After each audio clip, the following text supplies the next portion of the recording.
Welcome all to the second part of state's liability. Here, state of Madhya Pradesh versus Sironji Lal. The police lathi charge an unruly mob consisting of students. In that agitation, the student hired a loudspeaker of the plaintiff. In the Lachita, the plaintiff's loudspeaker was damaged. He sued the state government for compensation. It was held that the state government was not liable to pay compensation to the plaintiff, as its employees, police officers, did the act in exercising the functioning of the acts committed in exercise of non-sovereign powers. The performance of only such acts can be said to be in exercise of the sovereign power, which could not be performed under the statute by any individual other than the persons who allegedly performed the same. The traditional sovereign function are making of the laws, the administration of justice, maintenance of order, repression of crime, carrying on of war, the making of treaties of peace and other consequential function. Whether this list is exhaustive or not, it is at least clear that the socio-economic and the welfare activities undertaken by a modern state are not included in the traditional sovereign function and are considered as non-sovereign powers. In the Union of India versus Sukrabai, in this case, a military driver was driving a truck carrying mission from military depot to the military school of army. The driver killed a cyclist by rash and negligent driving. The court held that it was a function which could be performed by a private person, and hence the government was liable by holding that was not acting in exercise of sovereign function. In the next case, in Satyavati Devi versus Union of India, Air Force personnel played the game and returned by a bus. The bus driver drove the bus negligently, causing the death of the husband of Satyavati Devi. The central government pleaded that the accident was occurred during the sovereign function, and that too for defense purpose, as physical exercise were necessary to keep the personnel in shape.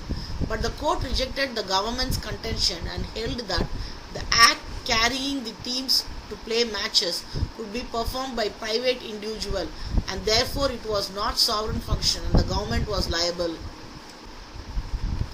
In Union of India versus Savita Sharma, in this case it was held that the driving of a military truck to a railway station to bring the Jawans to the unit headquarters is an act of non-sovereign function. Therefore, if the respondent gets injured while the truck is being so driven, it is not entitled to get compensation. In Union of India versus Abdul Rahman, in this case it was held that the driving of a water tanker belonging to Border Security Force, the BSF driver, is a non-sovereign function and the state is liable for damages caused by the negligent driving of the tanker. India Insurance Company Association Pool Bombay versus Srimati Radhabai. In the ad hoc committee, a motor vehicle belonging to the state and the relevant time allotted to the primary health center Nanipur was involved in an accident in which one Babulal died. Babulal's wife and son brought an action to recover damages. As a relevant time, the vehicle was proceeding to place where some children were seriously ill, with a view to bring them for treatment at Nanipur. It was held that the medical relief work undertaken by the state through Primary Health Center Nanipur, in which the vehicle in question was engaged at the time of traditional sense, and the state was held liable.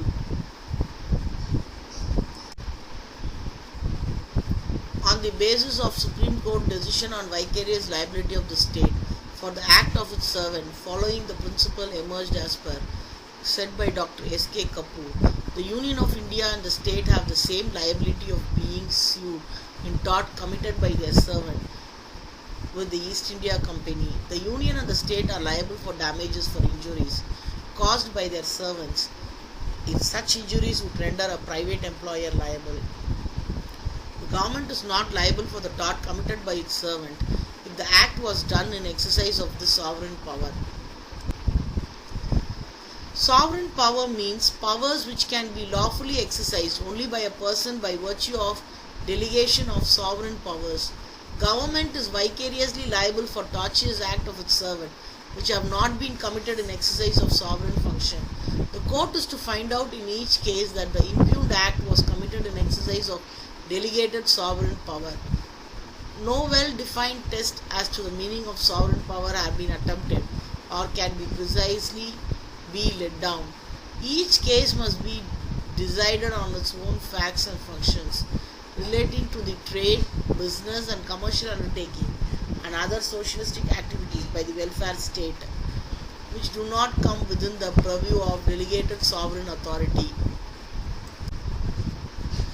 The sovereign function of the state must necessarily include the maintenance of the army, various departments of the government for maintenance of law and order, proper administration of justice of the country, which could include magistracy of police and missionary for administration of justice, where the employed in the course of which a tortious act is committed is of such a nature that any private individual can engage in it, then such functions are not in exercise of sovereign power.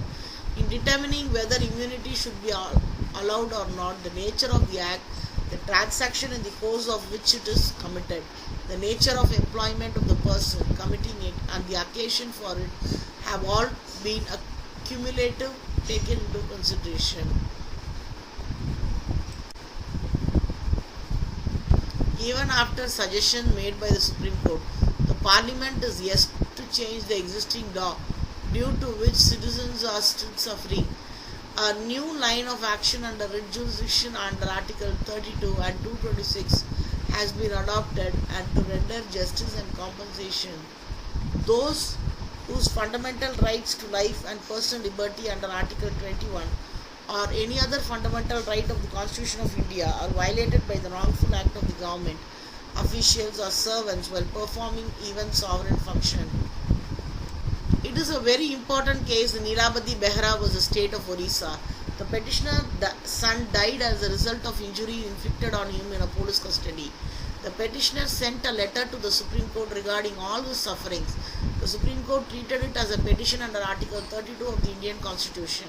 The court held that the state of Orissa liable for and awarded compensation to the petitioner because the son was the breadwinner of the family. Judge Verma observed that the award of compensation in a proceedings under Article 32 by this court or by a high court under Article 226 of the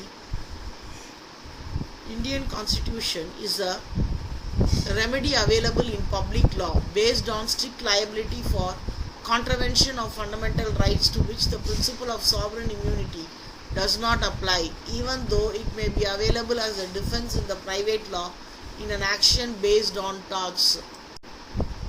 In the next case, in state of Madhya Pradesh versus Shanti Bai, the police fired an act to disperse a mob.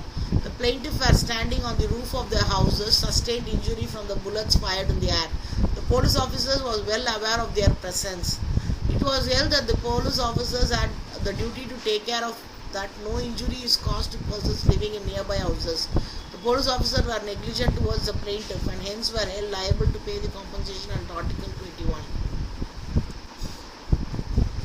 In Bhim Singh was the state of Jammu and Kashmir. The petitioner Bhim Singh, who was a member of Legislative Assembly, was arrested by the police officer.